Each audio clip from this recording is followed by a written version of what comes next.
Hi Xiaodong and Jie. How are you? Today we're going to talk about some things you should keep in mind when meeting people from a different country. Most Western people have a first name, middle name, and last name. For example, John Edward Smith. Most people will not use their middle name in daily life, so you would call that person John Smith. You can use Mr., Mrs., or Ms. with the last name, but not the first name. This means that it's polite to say Mr. Smith, but not Mr. John. Mrs. is used for women who are married, so if you don't know if a woman is married, you can say Ms. instead. Then, should we call you Mr. Glenn or Mr. Davis? Well, my full name is Glenn Michael Davis, so my last name is Davis. Please call me Mr. Davis. Okay, Mr. Davis. How about other people? Well, most people will call each other by their first names, even in a business setting. It's considered more friendly to call someone by their first name. However, in more formal situations, people might use Mr., Mrs., or Ms. with the last name.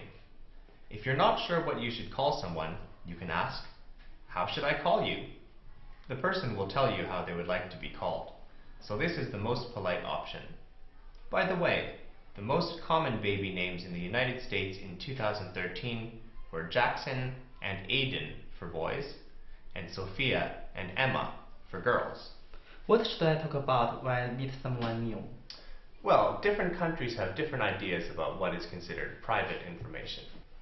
In many Western countries, it's considered rude to ask how old someone is, how much they weigh, whether they are married or single, or how much money they make.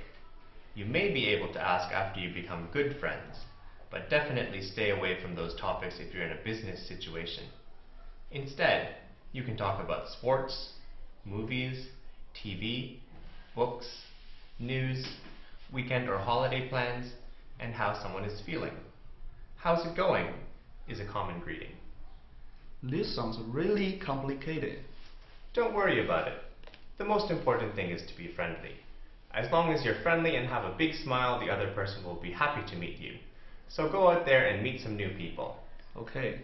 Section 1.6 discusses self-introductions. Several examples are given about how people from various backgrounds introduce themselves with a variety of information.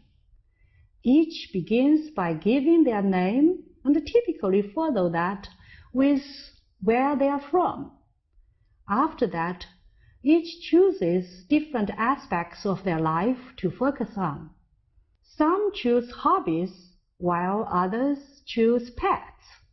Some talk a little bit about their families and give other simple information such as, "I have one sister," while others give more in-depth information about their family, like what their siblings does for a living. When somebody offers information, that usually means that is a subject they are comfortable talking about. This is good because you don't want to ask questions or bring up subjects that are too personal. Personal information is a good term to remember because different cultures have different opinions about what is truly personal or private. As Glenn Davis points out in section 1.7, asking somebody's name, of course, is not rude. However, asking somebody's age might be. In America, it would be rude to ask an older woman her age. If asked, she might answer, "That's personal." What she means is, "That's private and not suitable for conversation."